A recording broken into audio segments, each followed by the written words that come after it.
Commençons. Mais je t'avertis, cette vidéo ne cherche pas à te réconforter. Elle n'est ni douce, ni agréable. Et elle n'est certainement pas ce que tu as envie d'entendre. Mais elle est exactement ce dont tu as besoin. Depuis l'enfance, on t'a appris à regarder à l'extérieur de toi, à chercher un coupable, à donner un nom et un visage à ta souffrance. Et oui, bien souvent, ce nom est celui de ta mère. Mais voici ce que peu osent te révéler. Ce n'est pas ta mère qui continue à te retenir. C'est ce que ton esprit a fait d'elle. Non, ceci n'est ni un reproche, ni une attaque. C'est une vérité si inconfortable que très peu ont le courage de la nommer. La mère continue de vivre dans ton inconscient bien après avoir quitté la pièce. Tu as tenté d'avancer. Tu as cherché la paix.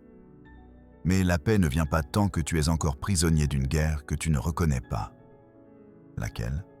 Celle contre une image. Contre une figure qui n'est ni chair, ni os, mais une ombre. Un archétype enraciné en toi bien avant que tu ne saches parler. Et le plus cruel, c'est que cette ombre ne disparaît pas d'elle-même. Le complexe maternel, c'est ainsi que Carl Jung le nommait. Et ce n'est pas une simple étiquette psychologique.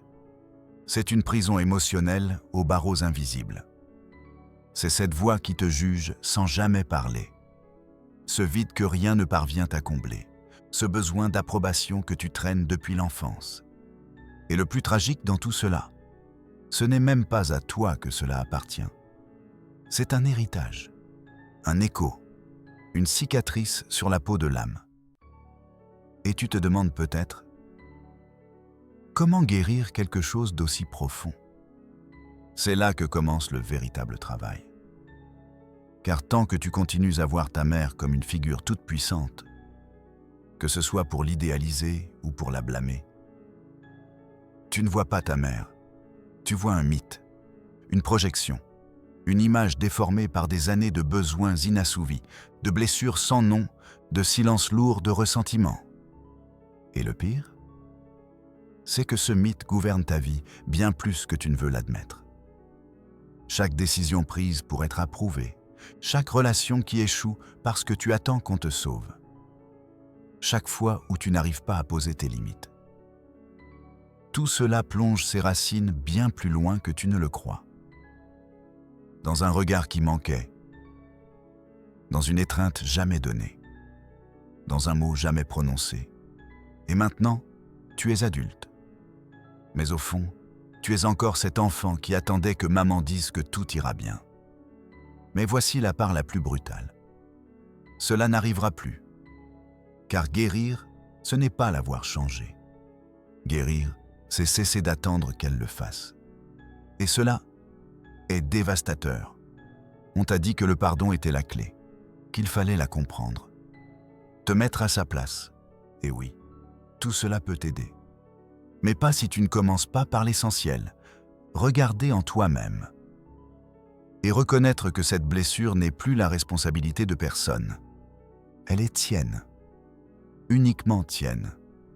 Et personne ne viendra la guérir à ta place. Maintenant, dis-moi, combien de fois t'es-tu surpris à agir comme elle? À dire ou faire ces choses que tu t'étais juré de ne jamais répéter? Voilà le piège. Le complexe n'est pas seulement émotionnel, il est comportemental. Il t'habite, te guide. Et si tu ne le rends pas conscient, il fera de toi sa répétition. Le schéma se répète, encore et encore, jusqu'à ce que quelqu'un ait le courage de le briser. Et briser ce schéma, ça fait mal. Parce que c'est tuer une illusion. C'est renoncer à l'espoir que, peut-être un jour, ce qui n'a pas été, sera. C'est accepter qu'il n'y aura pas de réparation magique, que l'enfance ne reviendra pas, et que le réconfort que tu n'as pas reçu, il te faudra te l'offrir toi-même. En es-tu capable? Es-tu prêt à cesser d'attendre d'être aimé comme tu en avais besoin et commencer à t'aimer comme tu le mérites? Car c'est là la porte. Il n'y en a pas d'autre. Dans le langage de Jung, La mère n'est pas seulement la femme qui t'a donné la vie. C'est un archétype, un symbole. Elle représente l'origine, la sécurité, la nourriture émotionnelle. Mais elle peut aussi incarner l'étouffement, la dépendance, la peur d'être soi. Et quand cet archétype n'est pas intégré, il devient une ombre que tu projettes sur tout. Tes partenaires, tes supérieurs, tes amis. Tu attends qu'on te sauve, qu'on te comprenne sans rien dire, qu'on t'aime sans condition. Mais ce n'est pas de l'amour, c'est un manque. Et le manque ne se comble pas avec une autre personne. Il se comble avec la vérité, avec la conscience, avec le courage. Le premier pas, cesse de l'idéaliser. Elle n'était pas parfaite, elle n'était pas une déesse. Mais elle n'était pas non plus ce démon pour lequel tu as du ressentiment parfois. Elle était un être humain, brisé, blessé, avec ses propres batailles intérieures. Elle a fait ce qu'elle a pu avec ce qu'elle avait. Et parfois, ce qu'elle avait, c'était bien peu. Cela n'excuse pas les blessures, mais cela les éclaire. Et cette compréhension-là, elle libère. Pas comme un pardon forcé, mais comme une vérité qui soulage. Car l'idéalisation est aussi toxique que le ressentiment. Les deux t'enferment. Les deux t'éloignent de la réalité. Et la réalité est celle-ci. Tu n'as plus besoin d'une mère. Tu as besoin d'un toi plus fort, plus compatissant, plus conscient. Et ce toi-là ne surgira pas de lui-même. Tu dois le bâtir. Tu veux savoir comment? Commence par observer tes réactions. Chaque fois que tu te sens rejeté, demande-toi « Qui suis-je en train de voir? La personne en face de moi? Ou la blessure que je n'ai pas encore guérie ?» Chaque fois que tu réclames un amour inconditionnel, demande-toi « Est-ce vraiment d'amour dont j'ai besoin? Ou d'une réparation ?» Chaque fois que tu t'abandonnes pour ne pas être abandonné, demande-toi « Qui m'a abandonné en premier ?» Guérir n'est pas linéaire. Ce n'est pas joli. C'est une descente aux enfers. Une conversation inconfortable avec votre enfant intérieur. C'est regarder les souvenirs que tu as enterrés, les revivre, les ressentir et ensuite les laisser partir. Et oui, parfois cet enfant pleure. Mais parfois, il hurle, il sabote, il se fâche parce qu'il attend d'être entendu depuis trop longtemps. Écoute-le.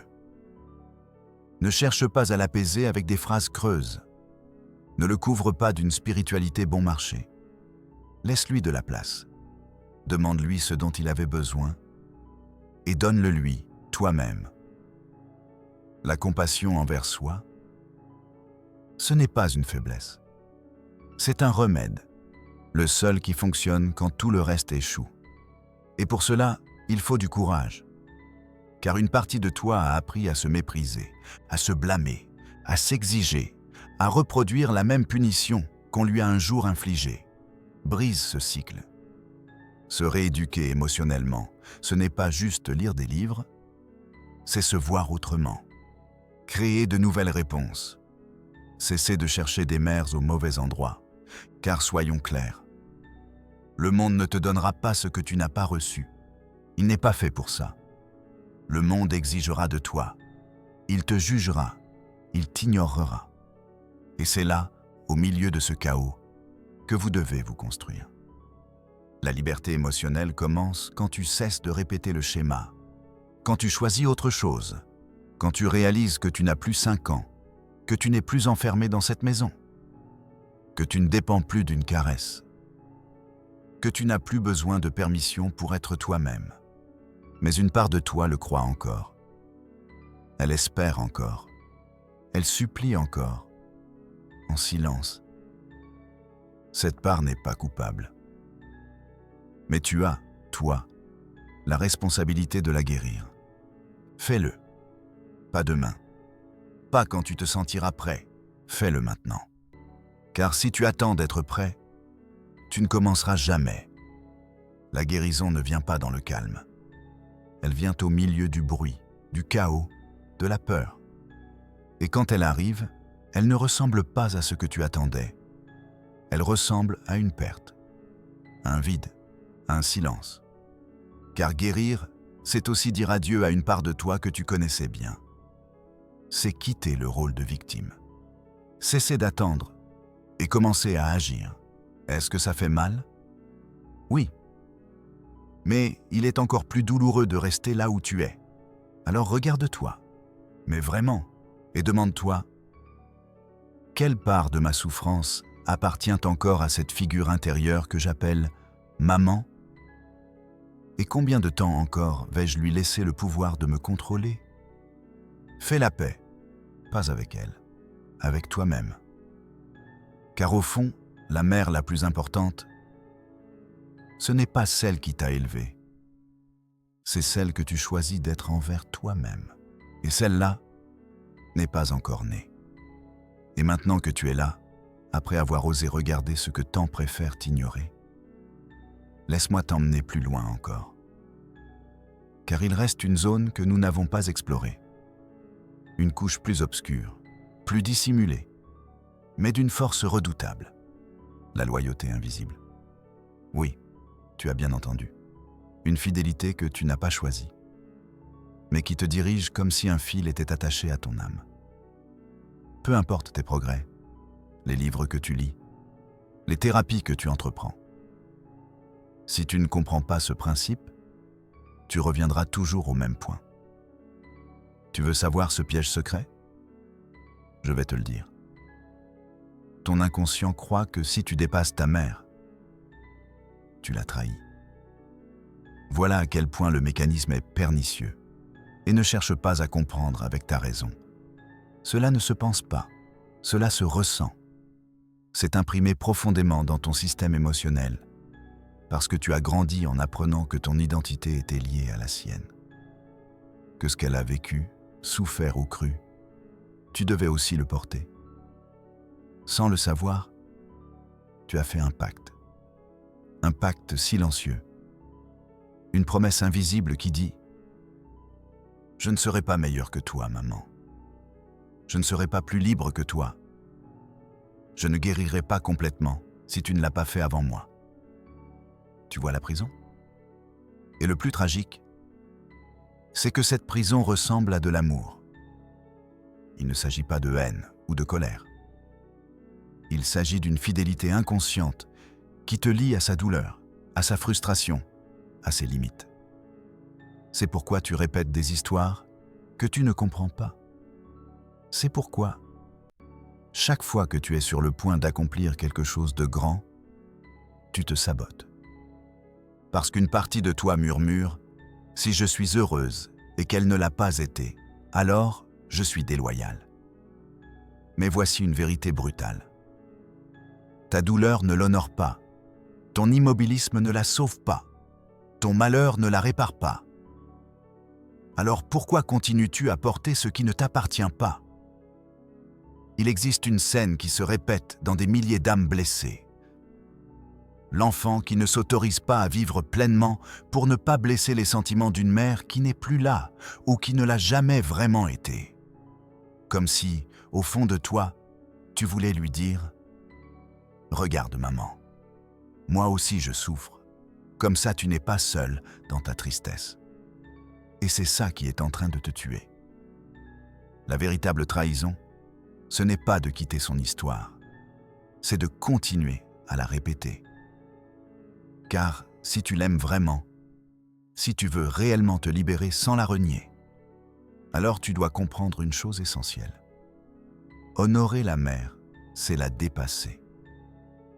Pas par orgueil ni par rejet, mais comme un acte d'évolution.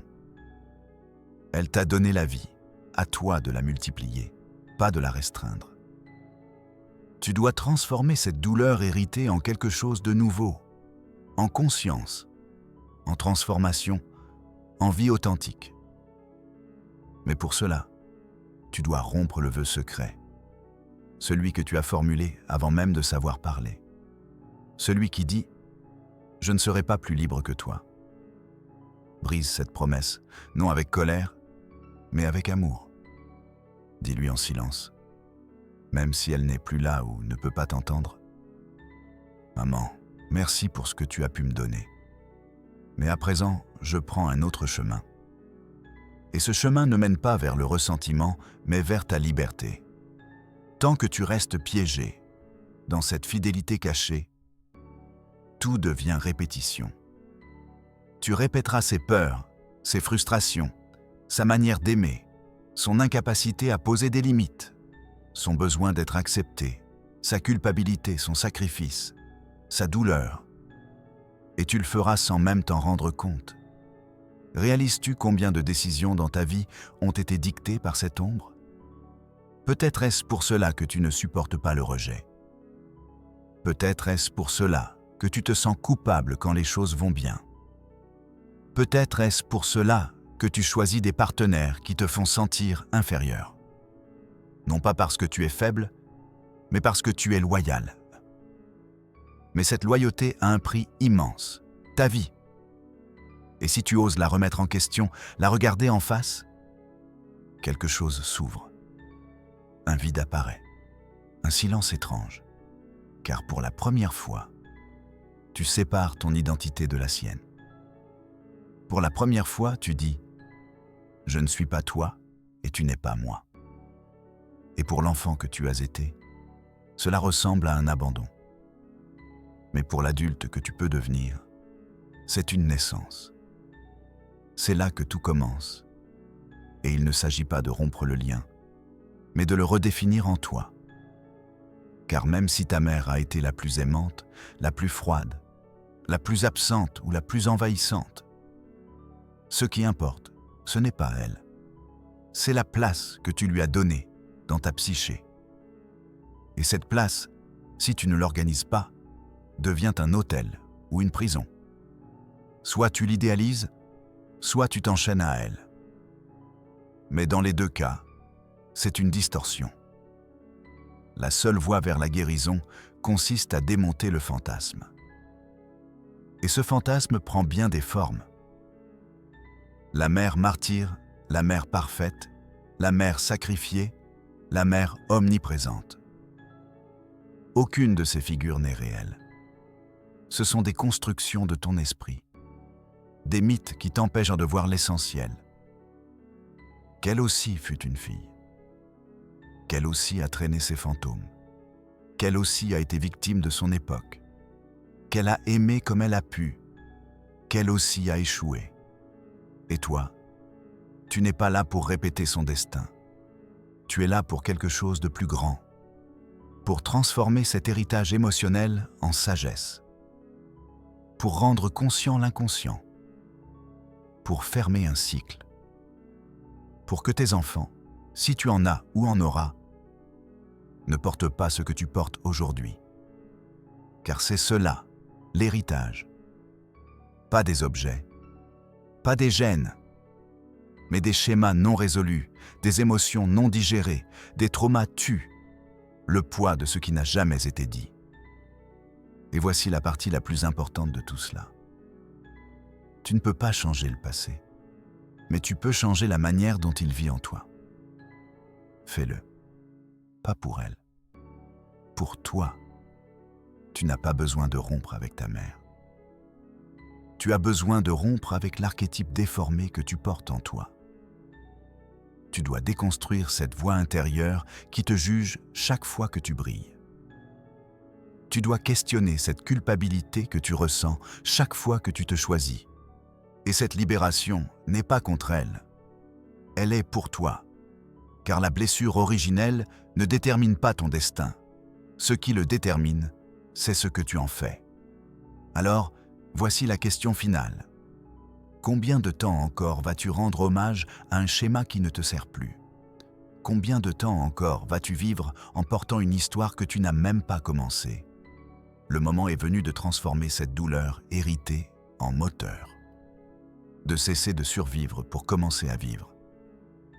Mais pour cela, une chose est nécessaire. Le courage.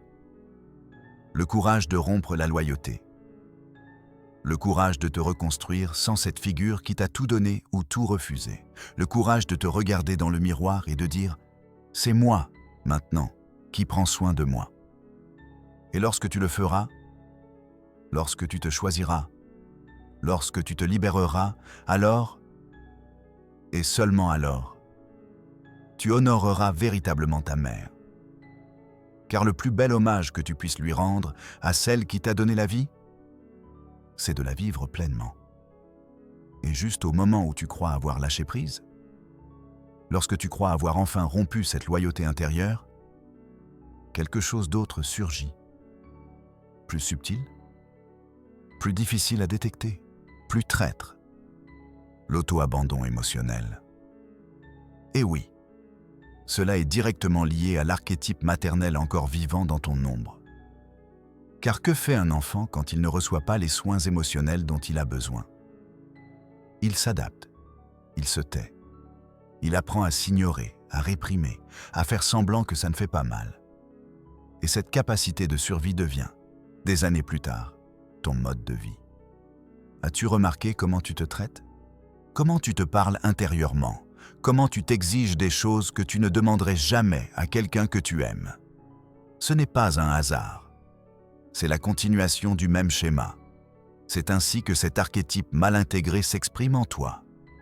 Tu reproduis toi-même l'abandon que tu as vécu, mais depuis l'intérieur. Et voici le nœud le plus brutal de cette histoire. Personne ne te fait du mal aujourd'hui. Vois-tu, c'est toi qui continues à te blesser au nom d'un vieux programme. Chaque fois que tu te refuses du repos, chaque fois que tu minimises ta souffrance, chaque fois que tu te trahis pour ne pas déranger, chaque fois que tu acceptes l'inacceptable par peur de ne pas être aimé, tu répètes le même scénario. Si je m'ignore, peut-être qu'on m'aimera. Sais-tu ce que cela signifie? Tu as appris à survivre en cessant d'exister émotionnellement. Et cela est un massacre lent, invisible, silencieux. Tu es devenu ta propre figure autoritaire, celle qui ne te laisse pas pleurer, celle qui exige que tu sois fort, celle qui te pousse à produire, à donner, à porter tout le monde, à t'accepter. Et tu sais ce qu'il y a de plus tordu? Plus tu t'abandonnes toi-même, plus tu espères que quelqu'un vienne te sauver. Mais cela n'arrivera pas, parce que personne ne peut te donner ce que tu ne te donnes pas à toi-même. Alors voici la véritable révolution.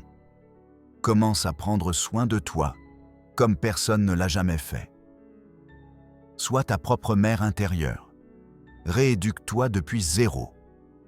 Apprends à te donner l'affection qu'on t'a refusée, à te donner la permission de ressentir sans te juger, à te parler avec tendresse quand tu tombes, à ne pas exiger la perfection quand tu as juste besoin de réconfort. Et oui, au début, ça paraît étrange. Parce que pendant des années, tu as été habitué au fouet, à la critique, à la froideur émotionnelle. Mais rien de tout cela n'est à toi. C'est un logiciel emprunté, un système que tu as hérité, non pas parce qu'il fonctionne, mais parce que c'était tout ce que tu connaissais. Tu veux briser ce cycle? Commence par te poser cette question. Comment traiterais-tu un enfant qui vient de traverser ce que tu as vécu? Que lui dirais-tu s'il était épuisé, usé, au bord de la rupture? Le pousserais-tu encore? Lui dirais-tu qu'il est faible? Ou le prendrais-tu dans tes bras sans rien exiger? Eh bien, cet enfant, c'est toi. Oui, même aujourd'hui. Même si tu as 30, 40, 50 ans. Même si tu fais semblant de tout contrôler. Cet enfant est toujours là. Il attend encore. Mais personne ne viendra. Pas comme tu l'imagines, parce qu'il ne s'agit pas de trouver le sauveur parfait. Il s'agit de devenir la figure dont tu avais besoin. Et ce n'est pas du mysticisme bon marché. C'est de la psychologie profonde. Jung le savait. Ce qui ne devient pas conscient revient sous forme de destin. Et cela s'applique ici de manière brutale.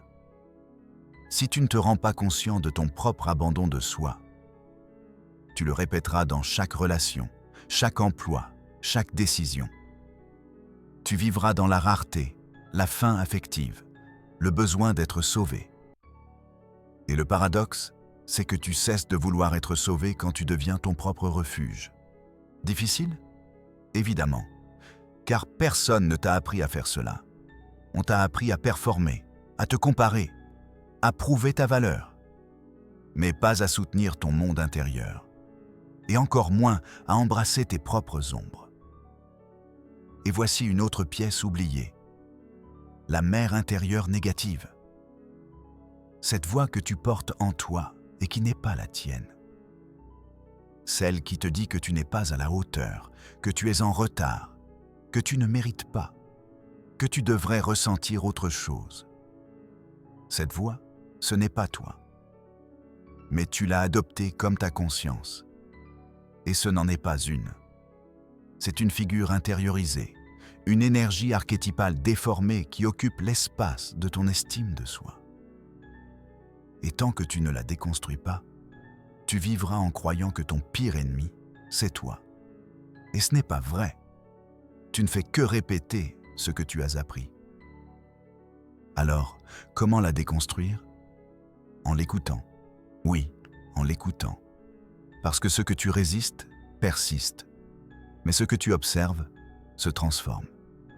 La prochaine fois que cette voix surgit, ne fuis pas, ne la fais pas taire, ne la recouvre pas avec des affirmations creuses.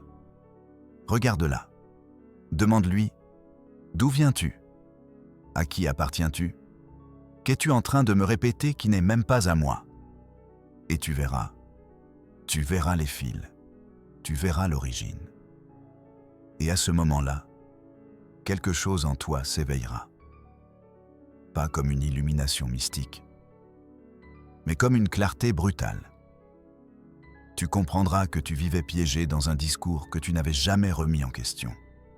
Et quand tu le remets en question, tu reprends ton pouvoir. Voilà le véritable éveil psychologique. Pas des mantras, pas des gourous, mais ce moment où tu cesses d'être l'écho de ton enfance pour devenir l'auteur de ta vie adulte. Mais attention, ne confonds pas ça avec une positivité facile. Il ne s'agit pas d'ignorer la douleur. Il s'agit d'en prendre la responsabilité, de te voir sans filtre, de cesser de demander à quelqu'un de combler ton vide et de commencer à le remplir toi-même à coups d'actes conscients. Tu veux un guide? En voici un. Commence par ne pas t'abandonner quand tu en as le plus besoin. Quand tu es fatigué, ne te pousse pas, repose-toi. Quand tu es triste, ne te juge pas, accompagne-toi. Quand tu as peur, ne t'en veux pas, écoute-toi. C'est cela, le nouveau langage. La nouvelle maternité intérieure. La nouvelle structure émotionnelle qui brise des siècles de conditionnements hérités. Et je sais, tout cela semble immense, ingérable. Mais souviens-toi, tu n'as pas à le faire parfaitement. Tu dois simplement le faire différemment. Parce que si tu ne brises pas le cycle, personne ne le fera pour toi. Le changement que tu désires tant n'est pas dehors. Il est dans chaque geste intérieur. Chaque fois que tu choisis de prendre soin de toi, même quand tu n'en as pas envie. Chaque limite que tu poses, même si ta voix tremble. Chaque non que tu dis pour pouvoir te dire oui. Voilà le véritable acte d'amour. Et cela, que tu le crois ou non, est un acte de révolution. Parce que dans un monde qui t'apprend à te punir, te comparer, te juger, choisir de te traiter avec tendresse est un acte subversif. C'est regarder ton histoire familiale dans les yeux et dire « Avec moi, le schéma s'arrête ». Non pas parce que tu es meilleur, ni plus fort, mais parce que tu as décidé de te réveiller. Et quand tu te réveilles, plus rien ne peut te rendormir. Ni le jugement, ni la culpabilité, ni cette vieille voix qui te paralysait. Car tu ne marches plus à la recherche d'approbation. Tu marches depuis l'intérieur, sur une nouvelle route. Une route construite avec conscience, avec des limites, avec un amour réel. Pas un amour qui exige, pas un amour qui sacrifie, un amour qui soutient, qui respecte, qui prend soin, le genre d'amour que tu aurais toujours dû recevoir et que maintenant tu peux te donner. Et cela, même si ça n'en a pas l'air, est la véritable héritage à transmettre. Et si tu es arrivé jusqu'ici, quelque chose en toi a déjà changé. Tu n'as besoin de personne pour te le confirmer. Tu le sens. C'est cette vibration subtile qui apparaît quand tu as regardé ce que tu évitais depuis toute une vie. C'est ce mélange étrange entre vide et puissance, entre deuil et renaissance. Parce que oui, la fin de tout ce voyage, ce n'est pas un applaudissement intérieur, ni une illumination magique. C'est le silence. Un nouveau silence.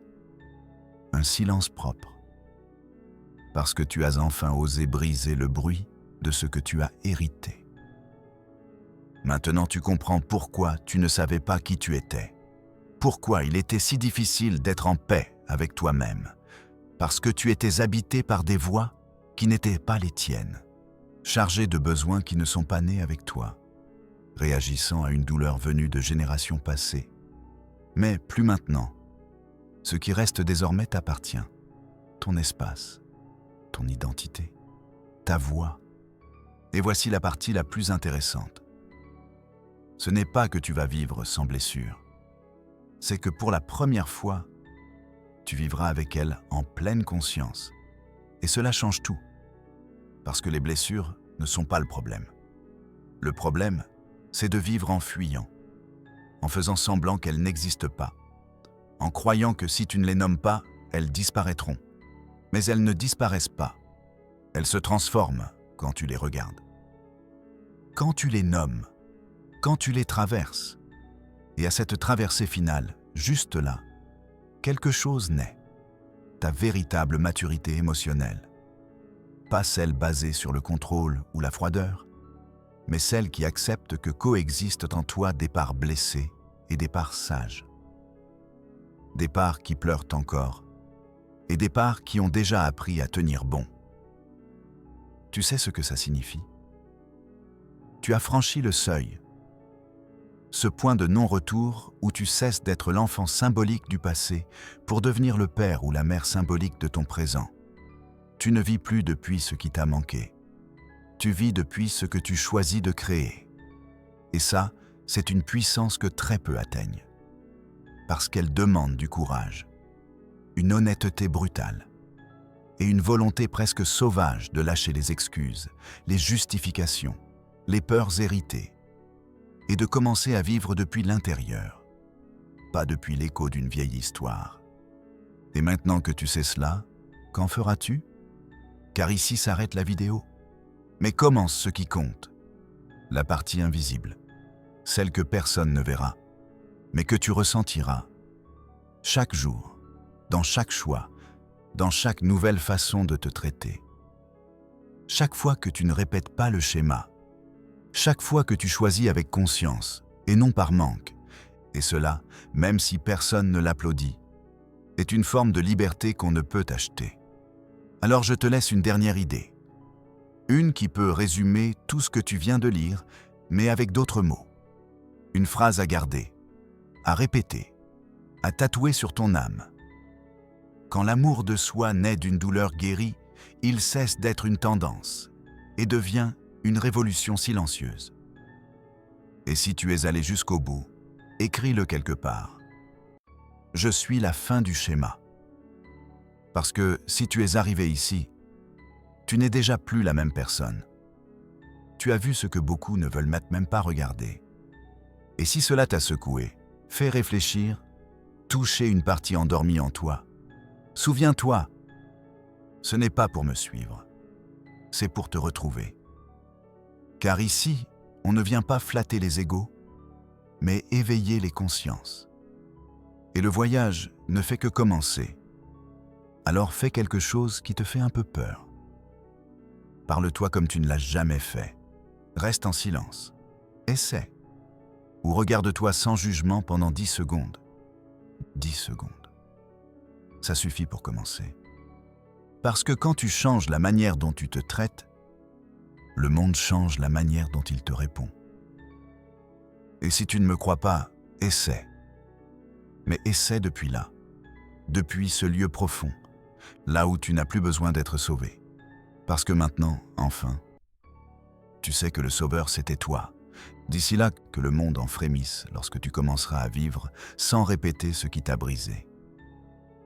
À bientôt. Ou peut-être seras-tu trop occupé à te reconstruire. Quoi qu'il en soit, je suis heureux que tu sois arrivé jusque-là.